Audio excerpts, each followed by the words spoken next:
Meus queridos irmãos, a paz do Senhor a todos.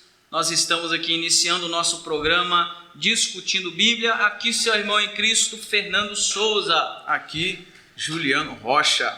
É isso aí, meus irmãos. Estamos começando aí o nosso primeiro programa Discutindo Bíblia. E desde já, eu já quero, manifestar aqui a minha gratidão a Deus por mais esta oportunidade a qual o Senhor tem nos concedido. Estarmos aqui falando um pouco mais a respeito da sua palavra, né, pastor? É isso aí. Qual é o assunto de hoje? Eu falo ou não falo? Fala aí. Eu vou falar. Quem são as 10 virgens? Quem são? No Quem texto são, pastor? de Mateus 25, nós nos deparamos com 10 virgens. Então, quem são essas 10 virgens? Muitos pregadores, talvez você já tenha ouvido isso, quando vão pregar sobre esse texto, se utilizam dessas 10 virgens para falar do arrebatamento da igreja. Se utilizam de 5 virgens prudentes que dizem que está escrito neste texto para falar da igreja que será arrebatada, e também se utiliza das 5 loucas para se tratar daquelas pessoas que ficarão no arrebatamento. Então, quem são verdadeiramente essas 10 virgens? Será que esse texto deveria mesmo ser aplicado para a igreja? Será? Então é isso que nós queremos propor aqui como assunto de hoje, e também queremos aqui responder a pergunta do nosso amigo Jonathan, não é isso? É isso aí, Jonathan. Nosso amigo Jonathan deixou lá a sua pergunta, e é claro que dentro desse texto aqui nós daremos aqui a resposta devida para o nosso amado irmão. Espero que gostem. Estamos aqui então começando o nosso Discutindo Bíblia. Vamos lá? Vamos lá. O texto de Mateus 25, então, nós vamos encontrar 10 virgens. Na Bíblia judaica, estou aqui com a Bíblia judaica, certo? Nessa Bíblia aqui, Juliano, está escrito diferente.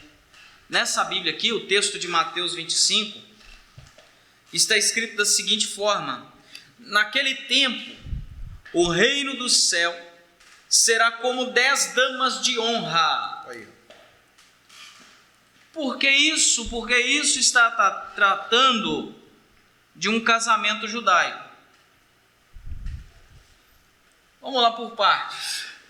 Mateus, quando ele escreve para que público? Judeu. O casamento se trata de qual público? Judeu. Então, por aqui, nós já podemos perceber que tem algo de errado com essa aplicação aí do arrebatamento. Somente aqui a gente já consegue perceber. Esse texto vai tratar de um casamento judaico. Num casamento judaico nós vamos ter 3 fases. Quais são as 3 fases? Qual é a primeira, Juliano? Primeira fase, promessa. A segunda fase é o desposamento. E a terceira fase são as bodas. Na primeira fase, que nós temos então a promessa, isso pode durar um período de 30 anos. Por quê? Porque os casamentos eram arranjados. Então, às vezes, a garotinha, era ali prometida em casamento, às vezes ela era novinha, não tinha idade para se casar, às vezes até mesmo o rapaz que iria se casar não tinha idade ainda. Então, isso poderia durar cerca de 30 anos, certo? Então, quando se passava esse período da promessa e chegaria o cumprimento dessa promessa, então o esposo iria até a casa do pai da noiva, e iria lá pagar um preço. Ele iria pagar um dote para que ele pudesse então se casar com a filha daquele homem ali.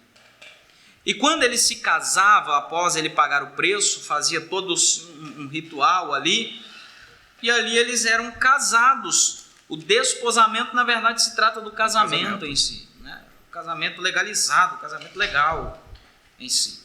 Então acontecia nessa fase. Ele retornava para sua casa, iria lá preparar os quartos nupciais, a casa para receber a noiva, e aí então ele retornava depois, é claro, depois de algum tempo, ele retornava para a casa da esposa para buscá-la para vir morar consigo. Então, isso era um casamento judaico, era a forma que acontecia, e é claro que tem todo um contexto por trás disso, mas nós não vamos nos ater com todos esses detalhes aqui, para não tomarmos muito tempo, né? Queremos ser aqui objetivos naquilo que nós queremos passar para os nossos irmãos. Então, quem são essas 10 virgens? São judeus, certo? Precisamos entender que as 10 virgens se trata de judeus e não da igreja. Por quê? Porque a igreja não é dama de honra. Falta de respeito, né, com a igreja, né? O preço foi pago, não foi pelas damas de honra. O preço foi pago pela esposa. E a igreja é a esposa. O preço foi pago por nós. Exatamente. Certo? Então, a igreja, ela jamais poderá ser confundida com damas de honra. Certo? Quando nós pegamos esse texto de Mateus 25, ele nos remetendo a esse casamento judeu, nós vamos perceber que essas 10 virgens, elas representam a mesma pessoa, ou a mesma classe de pessoas que aquela mulher lá do Apocalipse 12. Né? Aquela mulher lá do Apocalipse 12. Nós temos um texto de Apocalipse aqui, em Apocalipse 12, que nós vamos perceber quão grande é a diferença, né,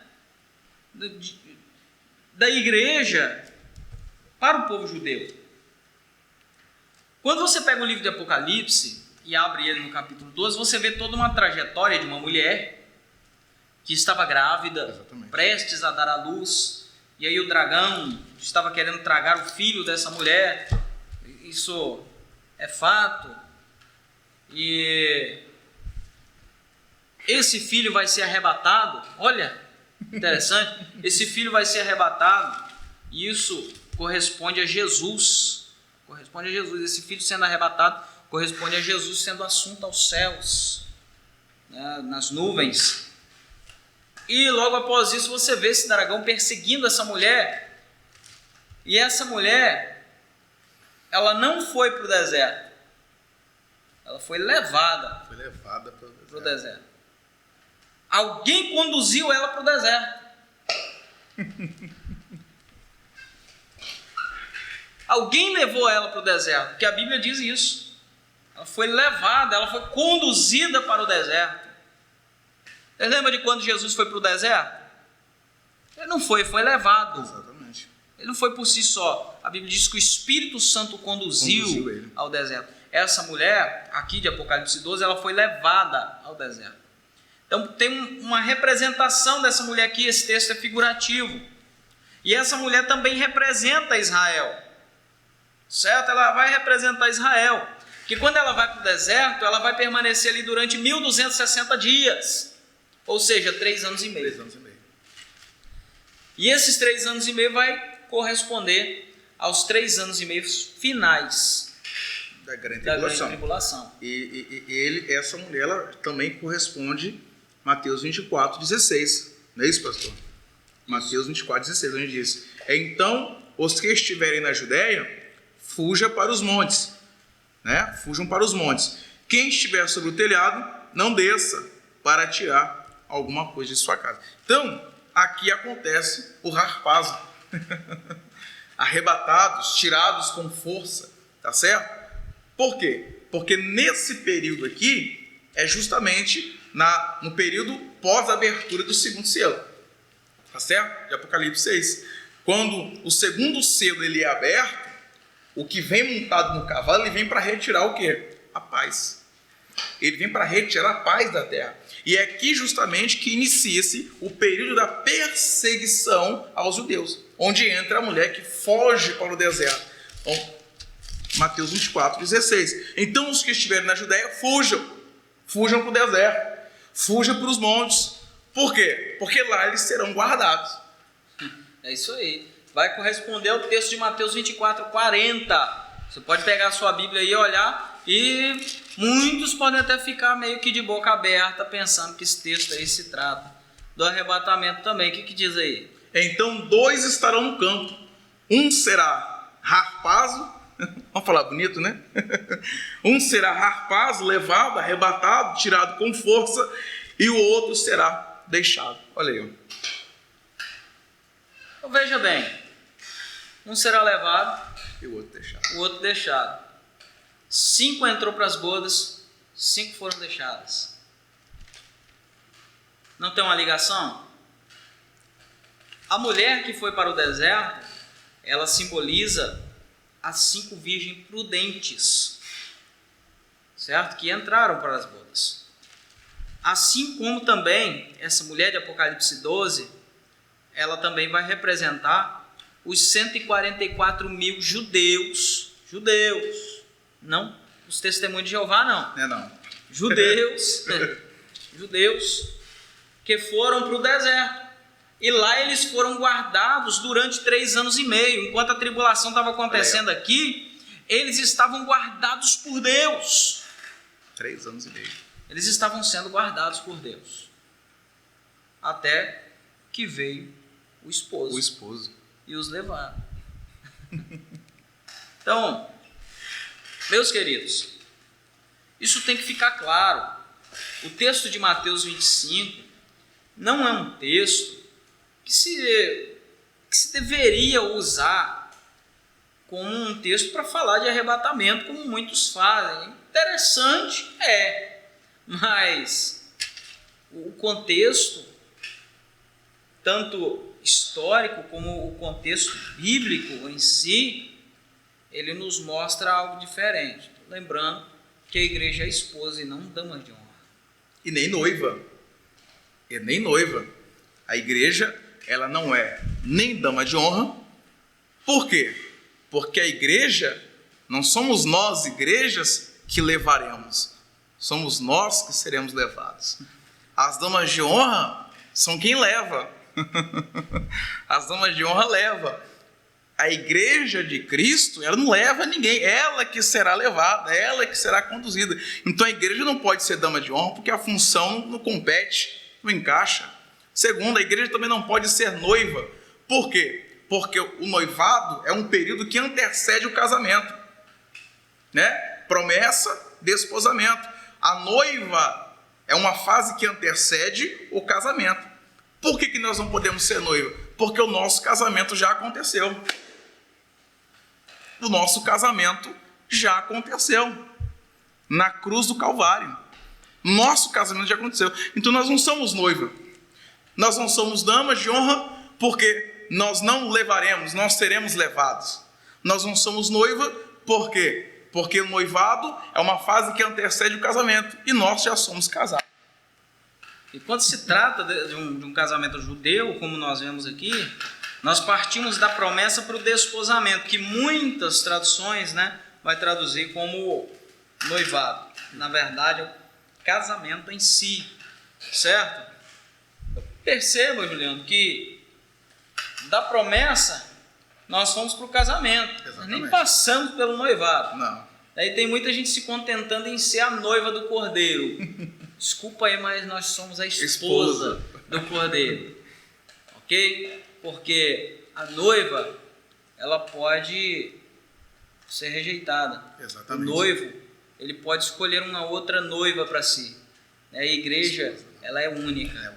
A esposa não pode ser deixada de lado para poder dar lugar para uma outra pessoa. Certo? O máximo que pode acontecer aí é as damas de honra fazerem parte das bodas, certo? Então nós não somos damas de honra, como no texto de Mateus 25 vem falar de damas de honra. Inclusive o texto de Mateus 25 nem fala da esposa. Então, que isso tenha ficado claro, meus irmãos. Mateus 25, 10 damas de honra, judeus, certo? Assim como também a mulher do Apocalipse, que também trata dessas 10 virgens, porque trata-se de judeus, trata-se de Israel. Exatamente. É um perigo muito grande nós pegarmos a Bíblia Sagrada para estudar e se esquecer do seu tempo. se esquecer do seu tempo. Lembrando que a Bíblia, gente, ela foi escrita, né, em 3 linguagens e em 5 tempos, em 5 dispensações. Nós precisamos respeitar isso. Não dá para mim pegar um texto literalmente literal, estritamente literal, e querer aplicá-lo ele no tempo da graça, não tem como. Você pegar um texto, ainda que no Novo Testamento, mas que totalmente voltado para um povo, porque se utiliza-se de um costume, né, estritamente voltado, restrito a um povo, e pegar e trazer. É bonito? É muito bonito você pegar um texto de Mateus 25, mas não é o apropriado, não é o recomendado para isso. Né? Como o pastor falou no início, é interessante, você até consegue fazer uma aplicação com muita dificuldade, e tendo que explicar isso, que trata-se de uma aplicação. Porque quando você põe ali as 10 virgens como a esposa, você rebaixa a esposa. Isso aí. Você está rebaixando a esposa. Você está se rebaixando. Você precisa entender que você não é noiva e nem simplesmente dama. Você é a esposa do Cordeiro. Você é a esposa dele. A noiva, ela não pode ter a intimidade que uma esposa tem.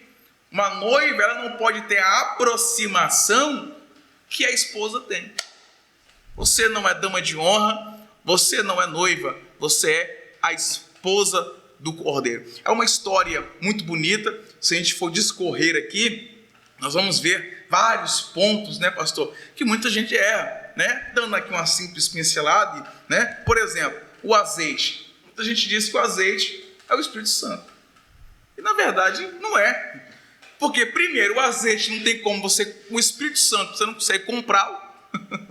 Teve um que tentou comprar, né? Simeão tentou comprar o Espírito Santo, né? Achou bonito esse negócio de curar, achou muito bonito esse movimento, quis comprar. Pedro repreendeu ele. Atos 8:20, Pedro repreendeu ele porque ele tentou comprar. Por quê? Porque o Espírito Santo não compra. Então, quando as prudentes ide aos que vendem, é azeite mesmo, não é Espírito Santo aqui. E detalhe, quando elas voltam com azeite.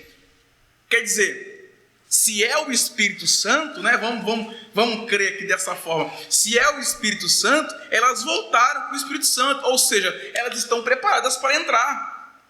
Se o azeite é o Espírito Santo aqui, então elas estão aptas para entrar. Mas quando elas chegam na porta, qual é a resposta que elas recebem? Nem te conheço. Eu nem te conheço. Uai, elas poderiam dizer, não, mas eu agora tenho o Espírito Santo. Eu comprei. Eu acabei de comprar ali no caro, mas eu comprei. Consegui comprar. Então quer dizer, não é o Espírito Santo, porque não se compra, não se vende, e uma vez tendo o Espírito Santo, elas estariam aptas para entrar para as bodas. Então, se nós pegarmos aqui, se nós formos escolher entre o texto de Mateus 25 e o casamento judaico em si, o casamento judaico seria o mais apropriado, pastor, para a gente fazer uma aplicação. Exatamente. Seria mais apropriado. Porque nós passamos por todas essas fases do casamento judaico, aguardando apenas as bodas. Porque a promessa, ela aconteceu em Gênesis.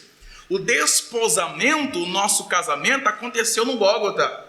Agora nós só estamos aguardando o esposo vir buscarmos para as bodas do Cordeiro. Para as bodas.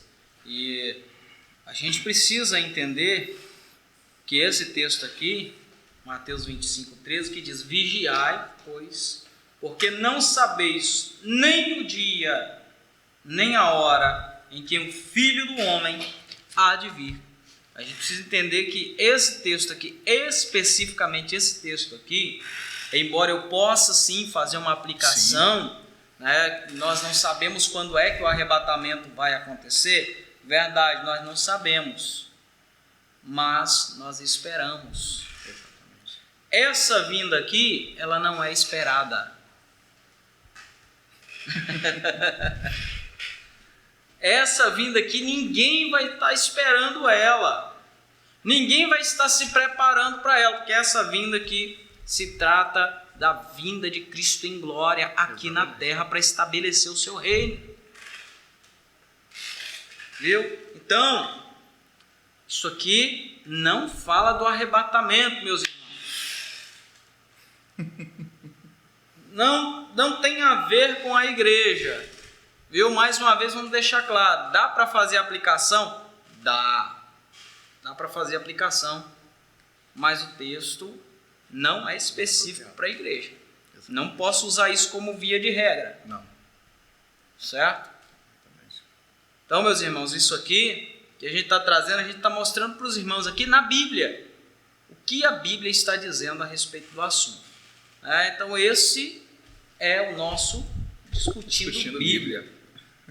O nosso Discutindo Bíblia. E desde já nós queremos aqui pedir aos irmãos que estão nos assistindo aí, não só assista, mas se inscreva no nosso canal, ative o sininho aí para você receber notificação de novos vídeos e também dê um like aí, dê uma curtida nos nossos vídeos aí, você vai estar nos ajudando muito aí. Deixa aí o seu comentário, né, Juliano? Exatamente. Deixa aí o seu comentário. Sua pergunta, isso aí. Que na medida do possível nós estaremos respondendo. E daqui a um dia, né, pastor, convidar alguém para estar participando com a gente aqui, a nos ajudar a responder as suas perguntas e as suas dúvidas. Repetindo, não deixe de se inscrever, deixe aí o seu like, compartilhe, convide amigos a participar juntamente com a gente no nosso programa Discutindo Bíblia. Como eu já disse aqui no primeiro vídeo de chamada, né, nós estamos tratando daquela que é a maior profecia. Nada está acima da palavra.